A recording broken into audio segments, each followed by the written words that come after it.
بصوا كده التكست انيميشن ده، يلا نعمله باسهل طريقه وبشكل احترافي. اول حاجه تعمل التكست بتاعك كنترول تي وتكتب الكلمه اللي انت عايزها، وليكن اكتب مثلا تحريك.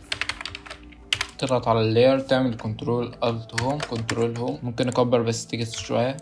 هنيجي على التكست من هنا ونروح على اللاير، تروح على اوتو تراك. هتيجي عند التشانل هنا، لو لقيتها اي حاجه غير كده هتختار اللي هي اخر واحده ديت، تعمل اوكي وتحذف اللي تحتها دي، خلاص مش عايزينها. تيجي عند ديت تضغط حرف يو، هتلاقيه هو لوحده عمل لك فريمات مكان ما انت واقف. هتمشي شويه وتضغط على اللاير. هنيجي هنا عند النقط ديت نحدد النقطه اللي احنا عايزينها تتحرك. نيجي نحدد مثلا نقطه او نقطتين كده ونجمع الباقي مع بعض، وهتسحب النقط معاك وانت ضغط على حرف شيفت. لو لقيت حاجة ظهرت معاك غلطة زي كده مثلا، ترجع تاني كنترول زد وتشيل مثلا النقطة الغلط اللي انت حددتها اللي هي زي هنا، وتسحب زي كده. وتيجي الجزء التاني ده لو انت عايز تحركه برضو معاك هتسحبه زي كده.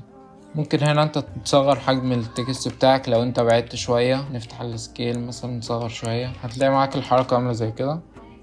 طبعا بطيئة جدا. نضغط حرف يو، نيجي عند الكفرمات نقربهم شوية من بعض زي كده مثلا عشان نحددهم كلهم. نضغط F9، تدخل على الجراف وتعدله. ودي الحركة معانا. ممكن طبعا نضيف افكتات نحسن الشكل بتاعه احسن من كده. نيجي عند اللاير نضيف له دروب شادو، ونعلي الاوباسيتي والسوفتنس حاجة بسيطة، ونضيف جلو. هنعلي مثلا في الجلوريدي زي كده مثلا، ونقلل الانتنستي زي كده. وممكن نضيف برضو حاجة زي النويز مثلا ونطلعها فوق الجلو، ونشيل الصح من على يوز كولر نويز، ونعلي مثلا في دي شوية كده. وممكن كمان نحددها ونروح عند اللاير ستايل، نضيف بيفل اند امبوس، ولا الشكل قبل وبعد. ولو جيت تغير اللون ده مبقاش تكست معاك عشان تغير منه اللون، فالحل هنا هتيجي عند اللاير تضيف عليه افكت الفيل، وهتطلعه اول حاجة فوق خالص. وتختار من هنا بقى اللون اللي انت عايزه ايا كان.